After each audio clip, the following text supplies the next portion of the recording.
Radhe Radhe everyone. आज की video में मैं आपको पाप मोचनी एकादशी की व्रत कथा सुनाऊंगी। तो देखिए, पाप मोचनी एकादशी की व्रत कथा सुनने के लिए हम एक लोटा जल लेंगे। अपने सीधे हाथ में तिल और फूल लेकर अब हम व्रत कथा शुरू करेंगे। तो चलिए व्रत कथा सुनाती हूँ। अर्जुन बोला, हे मधुसूदन, मैं जो जो आपकी एकादशियों के व्रत की कथा सुन रहा हूँ, तो अन्य एकादशियों के व्रतों की कथाएं सुनने की मेरी उत्सुकता बढ़ती जा रही है।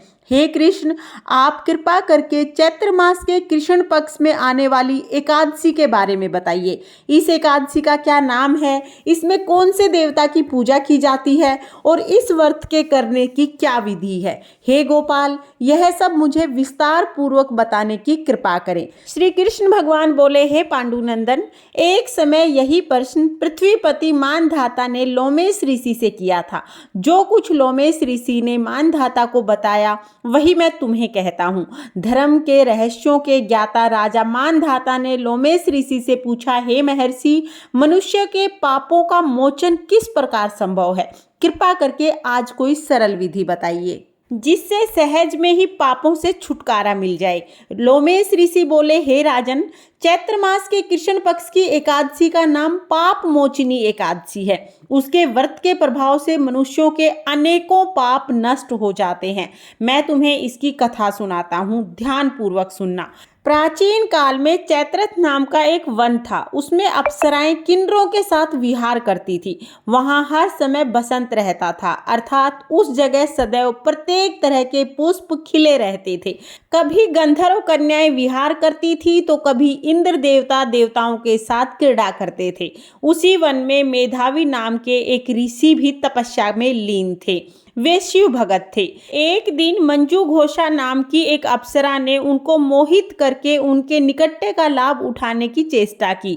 इसके लिए वह कुछ दूरी पर बैठ वीणा बजाकर मधुर स्वर से गाने लगी। उसी समय कामदेव भी शिव भगत उस मुनि को जीतने का प्रयास करने लगे। कामदेव ने उस सुंदर अप्सरा के भ्रूग धनुष बना दिए, उसकी कटाक्ष डोरी बना दी, उसके नेत्रों को मंजू घोषा अप्सरा का सेनापति बना दिया। इस तरह कामदेव अपने स्त्रु भक्त को जीतने के लिए तैयार हो गया।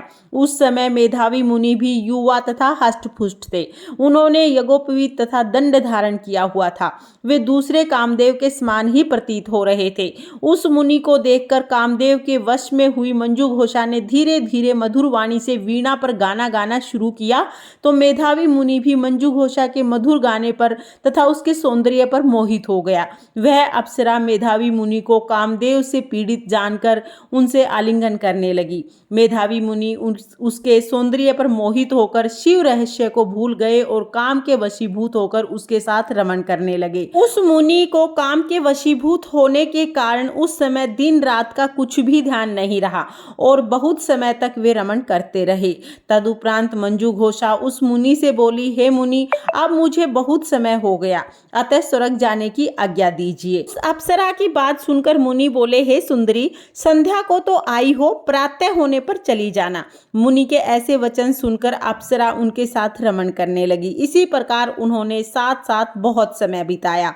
एक दिन वह बोली, हे देव, अब आप मुझे स्वर्ग जाने की आज्ञा दीजिए। इस बार फिर मुनि ने कहा, हे सुंदरी, अभी तो कुछ भी समय नहीं व्यतीत हुआ है, अभी कुछ समय और ठहर जाओ। इस पर वह अप्सरा बोली, हे मुनि, आपकी रात्रि तो बहुत लंबी है। आप स्वयं ही सोचिए कि मुझे आपके पास आए कितना समय हो गया है। अब और अधिक समय यहाँ रुकना उचित नहीं है। उस अप्सरा की बात सुनकर मुनि को समय का बोध हुआ और वह गंभीरता पूर्वक सोचने विचारने लगा। तब उसे बोध हुआ कि उसे रमण करते करते 57 वर्ष बीत चुके हैं। ये बोध होते ही ऋषि को अप्सरा काल का रूप दिखाई देने लगी। इतना अधिक समय भोग विलास में व्यर्थ हो जाने पर उन्हें बड़ा क्रोध आया। वह अत्यंत क्रोधित हुए और उस तप नाश करने वाली अप्सरा की तरफ भुरकुटी तान कर देखने लगे। उसके अधर कांपने लगे और इंद्रियां बेकाबू हो गई। क्रोध से थरथराते स्वर में मुनि ने अप्सरा से कहा, अरे दुष्टा, मेरे तप को नष्ट करने वाली तू महान पापिनी और दुराचारिणी है, तुझे धिक्कार है। अब तू मेरे श्राप से पिशाचिनी हो जाए। मुनि के क्रोध युक्त श्राप से वह पिशाचिनी हो गई। फिर दुखी होकर बोली, हे मुनि, अब मुझ पर क्रोध त्याग कर प्रसन्न हो जाइए और कृपा करके बताइए कि इस श्राप का निवारण कैसे होगा। विद्वानों ने कहा है कि साधु की संगति अच्छा फल देने वाली होती है, इसलिए आपके साथ तो मैंने बहुत वर्ष व्यतीत किए हैं, अतः आप मुझ पर अब प्रसन्न हो जाइए, अन्यथा लोग कहेंगे कि एक पुण्य आत्मा के साथ रहने पर मंजू घोषा को पिशाचिनी होना पड़ा। मंजू घोषा की बात सुनकर मेधावी मुनि को अपने क्रोध पर ग्लानि भी हुई और अपनी अपकीर्ति का भय भी हुआ। अतः पिशाचिनी बनी मंजू घोषा से कहा, तूने मेरा बड़ा बुरा किया है, परंतु फिर भी मैं तुझे इस श्राप से छूटने का एक उपाय बताता हूँ। चैत्र माह के कृष्ण पक्ष में जो एकादशी आती है उसको पाप मोचनी एकादशी कहते हैं। उस एकादशी का व्रत करने से तू पिशाचिनी की देह से मुक्त हो जाएगी। इस प्रकार मुनि ने उसको समस्त विधि बता दी। फिर अपने पापों के प्रायश्चित के लिए वे अपने पिता च्यवन ऋषि के पास चले गए। च्यवन ऋषि ने अपने पुत्र मेधावी को देखकर कहा, रे पुत्र, तूने ऐसा क्या किया? तेरे समस्त तप का नाश कैसे हो गया, जिससे तेरा तेज भी क्षीण हो गया? मेधावी लज्जा से सिर झुकाकर बोले, पिताजी, मैंने एक अप्सरा के साथ रमण करके बहुत बड़ा पाप किया। इसी पाप के कारण संभवतः मेरा सारा तेज नष्ट हो गया है। कृपा करके आप इस पाप के छूटने का कोई उपाय बताएं। च्यवन ऋषि बोले, हे तात, तुम चैत्र मास के कृष्ण पक्ष की पाप मोचनी एकादशी का विधि पूर्वक भक्ति पूर्वक व्रत करो, इससे तुम्हारे समस्त पापों का नाश होगा। पिता के वचन सुनकर मेधावी ऋषि ने पाप मोचनी एकादशी का विधि पूर्वक उपवास किया। उसके प्रभाव से उसके समस्त पाप नष्ट हो गए। मंजू घोषा अप्सरा ने भी पाप मोचनी एकादशी का व्रत किया, जिसके कारण उसकी पिशाचिनी योनि छूट गई और सुंदर रूप को धारण करके वो स्वर्गलोक को चली गई। लोमेश मुनि बोले, हे राजन, इस पाप मोचनी एकादशी के प्रभाव से सब पाप नष्ट हो जाते हैं। इस एकादशी की कथा के श्रवण और पठन से 1000 गोदान के समान फल मिलता है। इस व्रत के करने से ब्रह्म हत्या करने वाले, श्रवण चुराने वाले, मद्यपान करने वाले पाप भी नष्ट हो जाते हैं और अंत में स्वर्गलोक की प्राप्ति होती है। ये थी पाप मोचनी एकादशी की व्रत कथा।